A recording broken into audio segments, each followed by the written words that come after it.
Hi everyone, and welcome to another episode of One Pittsfield with Mayor Marchetti. Today we are spending most of the episode with updates from the corner office. The last episode that we did was dedicated to the toter rollout, and we answered several of the most frequently asked questions about the new system. If you haven't watched that episode yet, I would encourage you to visit the toter program page on cityofpittsfield.org to watch it or to find it on PCTV. So let's do a recap. It's been a pretty busy summer, and I wanted to share some of the highlights from the past 2 months with you. Let's start with the announcement of the future redevelopment of Site 9 in partnership with Milltown and the Pittsfield Economic Development Authority. As many of you know, Site 9 is a property in the William Stanley Business Park that has been the grave state of blight and vacancy for decades. Over this past year, the foundations and slabs on the site have been crushed and the landscape has been improved with clean fill. Milltown has submitted a letter of intent to PETA to purchase 4.7 acres of the 16-acre parcel to develop a commercial building to provide office space and lab space for growing local businesses. In addition, Milltown intends to acquire the lot at 100 Woodlawn Ave to pursue a mixed-income housing development. There are several steps ahead of us for this project, but the city is committed to working with PETA and Milltown on moving this project forward. Please watch for future updates on the project and many others to come. So over the summer, I joined the BRT Advisory Board. At the first meeting that I attended, we approved the submission of a grant to provide free transit and paratransit service to the residents of Pittsfield. Stay tuned for more information on this grant. I received the final report from the Wacona Park Restoration Committee, recommending that we move forward in the next phase of this project, which includes the Parks Commission giving their approval to move towards the design and development phase. This process will take up to 26 weeks, and in the meantime, we will be pursuing all funding sources possible. I have moved this forward with a vision of creating a multi-purpose year-round event space. The vision includes the ability for our high school sports teams to play in both their spring and fall seasons, as well as summer baseball and concerts, and the possibility of a winter ice skating rink through a portable ice skating opportunity. I held the quarterly coffee with the mayor at the Senior Center, where we focused on the new trash and recycling system, along with other topics important to the seniors.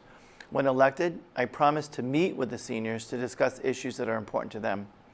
Our first toter town hall soliciting opinions was held there, as well as our first toter implementation meeting.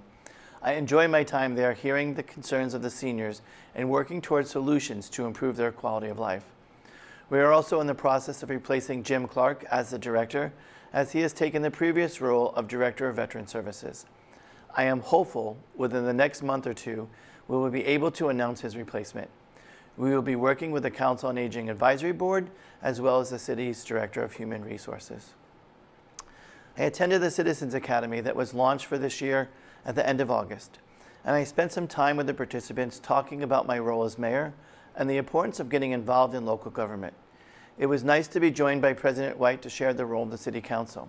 I want to especially thank Catherine Van Bramer for continuing this program. This program provides so much information on city government and takes a first-hand look at many departments with visits to places such as the airport, police station, fire headquarters, and the wastewater treatment plant. I bet you think that's a really exciting place to visit. I had several small business focus groups, talking to them about their experiences of opening a new business here in the city. We discussed the permit process and what could be done to simplify and improve that process. We also discussed their current needs and how the city could help them succeed, such as potential technical assistant areas of which the city could help. I also hosted 2 meetings with our downtown business and community members to be engaged with what's happening in the downtown and discuss the issues from public safety to the ideas of what a revised downtown can look like. There were 3 community meetings on the new toter system, and we have 2 more in the works. The next meeting is Thursday, September 26th at 6 p.m. at Williams Elementary School. All of these meetings discuss the rollout process and why we chose to implement the system the way we did. We provided an overview of the do's and don'ts of the system, spent time discussing recycling and why it is important. We also discussed the value and services that will be available through the waste transfer station in December once the building is complete. We reminded folks that bulky waste stickers are still available and also reminded seniors and individuals with disabilities that assistance is possible for getting toters to the curb with a completed form and a sign-off from your doctor. I met with the Lieutenant Governor here in my office to discuss my priorities for Pittsfield and ways in which the state can offer assistance. We discussed many issues from the development of Site 9 to creation and funding of new housing. It was a refreshing conversation with Lieutenant Governor, as she was a former mayor and knows the struggles that mayors face all over the Commonwealth. I attended several community events, starting with Repair on opening night at Berkshire Community College as part of Second Street Second Chances program, which highlighted the struggles of people who have been incarcerated and are trying to return back to life after being incarcerated. I visited Bosque for several of their music events, including Sunset Sounds, that provided a unique view from the mountaintop. I was not much of a fan of the chairlift ride, but I highly recommend this event next year if offered. I attended an incredible performance of Next to Normal at Barrington Stage, and I'm always happy to attend a cultural venue show. I participated in the Westside Legends annual Soapbox Derby for the second year and finished second to Council President White, who beat me by just a small window. It was great to see all the youth present, and I was proud to see all the completed derbies that some created through the city's Summers Parks program. I participated that same day in the Berkshire Dream Center's Morningside Block Party and Backpack Giveaway, and even hopped into the dunk tank to share in the fun with the youth. It was pretty easy to dunk me, as even if they didn't hit the target, I let them hit the button so that they can dunk me. After all, this is a kids event all about the kids. I attended the Jazz Festival as part of the Bosque Seminar Series this summer. I attended the Berkshire Hope House Open House. I made the tail end of the 18 Degrees Youth Recognition Celebration. It is always great to see the youth succeeding in their programs. I attended and listened to the mentees and mentors of ROPE, Rite of Passage and Empowerment, about their recent trip to Ghana and the impact it has made on their lives. It was enlightening to hear from each of the girls and to see that many of them focused on an orphanage that they had visited and the impact that it had on them. It was also nice to experience the Ghana food after their presentations. I celebrated the grand opening of the new Downtown Pittsfield Inc.'s location at 431 North Street, and I stand committed with the DPI board to change our downtown to a destination that works for all. I attended the 57th annual Malin Feigenbaum Memorial Foundation lecture that was held in August at Temple Ashe Amunum. I attended the 911 memorial service on Veterans Way with members of the Veterans Coalition. I was honored to have a chance to say a few words. It is important that we honor all veterans who were called to fight for our rights following that day, and also just as important that we remember the day and all the lives lost, and also all those that were on the front lines. I attended the Elder Service Open House and welcomed them to their new location at the Clock Tower. I believe their new location and the greater downtown footprint will bring many more visitors to their new location. I joined the Elizabeth Freeman Center for their annual Rise Together for Safety and Justice walk, standing up against domestic violence and also remembering those that we have lost in our community because of domestic violence. I attended the PCTV annual meeting and was honored to receive an award for my longtime service on the board. I also attended Prisoner of War Missing in Action Remembrance Service at Veterans Park. Let's go through some acknowledgements. Several businesses have recently celebrated important milestones, and I would like to congratulate them. Berkshire Fitness and Wellness celebrated their 7th anniversary in our downtown. Congratulations, Amy Marshall. Dottie celebrated their 17th anniversary on North Street. Congratulations, Jess Ruffo. Chavot Hair Clinic celebrated their 50th year of business in our downtown Pittsfield. Berkshire County ARC celebrated their 70th anniversary.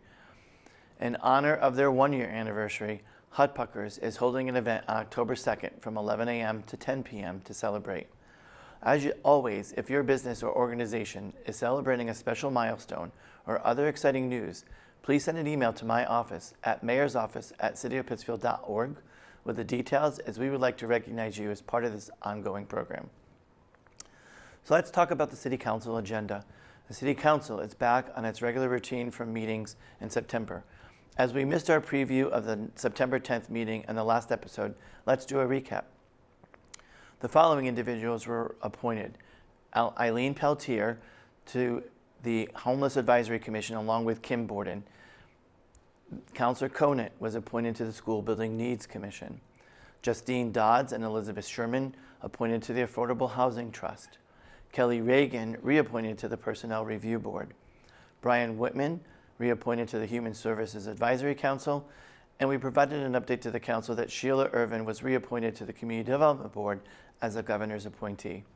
We also appointed Matt Hill and Mark Strout as permanent police captains in the Pittsfield Police Department. As a reminder, we are always looking for people to serve on boards and commissions.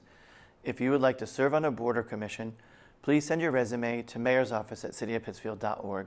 We would be happy to connect with you and find a board or commission that interests you. At the September 10th meeting, we also had grants, $150,840 from the United States Department of Transportation, Federal Aviation Administration, for a portion of design work for the construction of a new taxi lane at the Pittsfield Municipal Airport. The Mass Clean Water Trust, a grant for $445,104 for lead service line inventory and replacement planning. Other items on the council agenda was the review of a previous year's expense in the amount of $437.50 to Tyler Technologies from the Finance Department budget. And we also were looking to rescind $1,706,634 of authorized but yet to be issued debt. We put forth an order to accept a provision from Mass General Law, Chapter 59, Section 5, Clause 22I, which would provide an annual cost of living adjustment for veterans who are eligible for real estate exemptions. This issue was referred to Ordinance and Rules and will be heard at their next meeting, which takes place immediately after the airing of this show for the very first time. We provided a response to Councilor Cavey on a petition to restructure the Department of Public Services by merging Highway and Traffic Division. We have been working to make improvements to the structure of that department and are committed to making the necessary adjustments to assure efficiency and improvement outcomes across the city. We also shared with members of the council that we had submitted a grant to explore several large departments to see if we can make improvements to service while curbing expenses. More on this to follow later in the show. A quarterly update was provided to the council on the city's American Rescue Plan Act funding, with more information on that to be found on the city's website on the ARPA page. It's been nice catching up on the September 10th meeting, so now we can provide you with a September 24th agenda update. So there's a couple appointments coming forth. First, Jennifer Stokes to the Homeless Advisory Committee, replacing their school representation. Judy Gittleson will be appointed to the School Building Needs Commission. Mayor Desai and Mike Delaquila to the Commission on Tourism. Nolan Fernandez also will be reappointed to the Tourist Commission, and Dr. Thomas Sackshog, Elizabeth Calabow, and Jonathan Lothrop will be reappointed to the Conservation Commission. We have some grants as well. We just talked about a grant, $50,000 from the Massachusetts Executive Office of Administration and Finance, which is a community compact grant on the Best Practices program. This grant will cover costs associated with us performing a municipality-wide assessment of operations to identify foundational barriers to and potential solutions for long-term financial sustainability, staffing stability, and efficient functions and services. And we will start with the Department of Public Services with that. A grant for $99,972 from the Massachusetts Technology Collaborative for the Digital Equity Implementation Grant, $15,500 from the Massachusetts Executive Office of Public Safety and Security, Massachusetts Emergency Management Agency, and that will be for the Pittsfield Fire Department. Other items on the agenda, I'm looking to amend the city code, Chapter 2, Commission on Tourism, to update the ordinance to require at least quarterly meetings and also update some of the other language. Also at this meeting, the police department will be recognizing Officer Michael Doyle with a life-saving award for his recent actions to jump into action and notify families that their house was on fire. This is a commendable action that Officer Doyle took, and we are so proud to have him as part of our Pittsfield Police Department.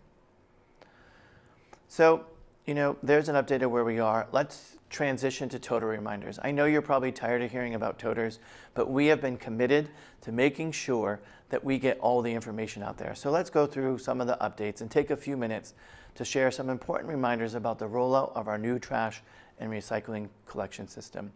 As this is a major overhaul of our collection system, we expected to have a few bumps and items that we would need to work out along the way, but we continue to make improvements. For residents who have not had the chance to attend one of our community meetings, we have 2 more sessions coming up. The next meeting is scheduled for later this week, September 26th at 6 p.m. at Williams Elementary School. We will also be having a session in early October at Conti. Date and times for that are in the works. We are also consistently updating our toter program page on the city's website. You can find that page if you visit cityofpittsfield.org, scroll down to Hot Topics, and it's a hot topic, and the toter program is the first link. This website has a wide range of resources, including the planned toter delivery schedule, the how-to guides and videos, the collection route map, cart dimensions, bulky waste program information, recycling calendar, and a list of frequently asked questions. We also have many of these resources translated into Spanish, French, and Portuguese. If you haven't checked out the website, I encourage you to do so, as the factual answers to many questions are there that we keep receiving. Also, follow us on Facebook at City Hall-City of Pittsfield and Instagram at Pittsfield Mayor's Office as we share regular updates. As of the date of this episode, recycled toters have been delivered for the Thursday and Friday routes, and residents with the Wednesday routes have started to receive their recycling toters and should have them by Tuesday at the latest. Their first pickup will be this Wednesday, September 25th. We continue to work our way through route by route to deliver toters. Not every route receives their toters on the same time. Residents will continue to have the same pickup day for both trash and recycling. Nothing has changed. Once you receive your toter, you should begin to use it. For example, anyone who has a Wednesday pickup should place their recyclable materials, which this week is cans, bottles, and plastic, in their toter. Other containers should not be placed at the curb, meaning the little blue bins. Residents should continue to place their trash in their current containers until they receive their new trash toters. Please remember to keep your toter away from other objects, such as mailboxes, cars, and trees. Also, do not place any trash in the toter with the light blue lid. Trash will only be accepted in the black lid toter once you receive it later this fall. If you are a resident who has made a request for an additional recycling toter and have not received it, please know that it will take approximately 3 weeks for Casella to deliver your additional toter to you. This applies for any new requests that are made as well. For those that need additional recycling and or trash toters and have not requested one yet, visit the toter program page on the city's website at cityofpittsfield.org, and there is a form for you to complete. As a reminder, additional recycling toters are free, and additional trash toters are $40 per quarter per each toter. Tenants who want to request an additional recycling or trash cart would need to contact their landlord. Their landlord would then need to contact the DPW office at 499-9330 or email at dpw@cityofpittsfield.org. Another frequently asked question is, what do I do with my old containers? Well, once we are through with delivery of all the new toters around mid-November, Casella will be around picking up old containers at the curbside. We are asking residents to let us know how many containers that you're looking to dispose of, so Casella can start planning using the request form on the city's website. If residents are unable to complete the form and are not aware of the form, we will be sure to share pickup instructions with the public as we get closer to that time. I've been asked about why are we keeping recycling as dual stream, meaning we collect paper and cardboard one week and cans and bottles, plastics another. The city receives a better return on recycling that remains separated. It costs more to transport and dispose of recycling that is all mixed together. In implementing this new system, we are trying to find the most cost-effective way that will control future costs for trash and recycling. We encourage residents to keep their small blue bins for sorting purposes if they have the space. All trash and recycling must fit in the carts provided with the lid closed. Additional bags located outside or on top of the cart will not get picked up. Bulky items such as broken down wood furniture, automobile tires, wooden posts or fencing, upholstered chairs and couches, and carpet rolls that do not fit in the toter would need to be disposed of through the city's bulky waste program. This program allows for curbside collection of bulky items for the purchase of a $20 sticker at each item. These stickers can be purchased at City Hall, in the City Clerk's office at 70 Allen Street, the DPU office at 100 North Street in the mezzanine level, Car Hardware, Elm Street Hardware, and Market 32. Items with a proper sticker will be picked up on the designated pickup days that will occur at least once a month per route. During the months of May, June, July, and December, bulky waste will be picked up twice a month, and these routes will be picked up on the first full week and the third full week of collection. Residents can also contact a private hauler or bring the item to the Pittsfield transfer station that is slated to be open in December for a fee. There are also items like clothing, mattresses, electronics, hazardous materials, yard waste, and other organics that are not allowed to be disposed curbside currently and will not be allowed with the new system. Residents who are looking to dispose of these items should visit our city's website at cityofpittsfield.org or call the Department of Public Utilities, again at 413-499-9330. A hazardous collection day will be announced soon, so stay focused to our website and social media channels for updates. As I wrap up this episode, I want to extend my appreciation to all residents who have attended one of our meetings, stopped in the office, called, emailed, or even sent a message on social media about the new toter system. Your feedback has been helpful, and I continue to ask for your patience as we work our way through delivering toters and launching new system. This is not easy. I understand that it is not easy, but it is important that we as a community get the facts and have factual information. I have watched all of the Facebook comments, and I get discouraged at times when I see false information being provided about the new system. I ask you to get informed, either through attending a meeting or attending the website. It's been great catching up with you. I hope that we can continue to have these conversations as we go forward and understand that our minds have not been closed and will continue to make improvements as we go. So thanks for tuning in again. We will catch up with you on our next One Pittsfield episode on October 7th. Have a good time.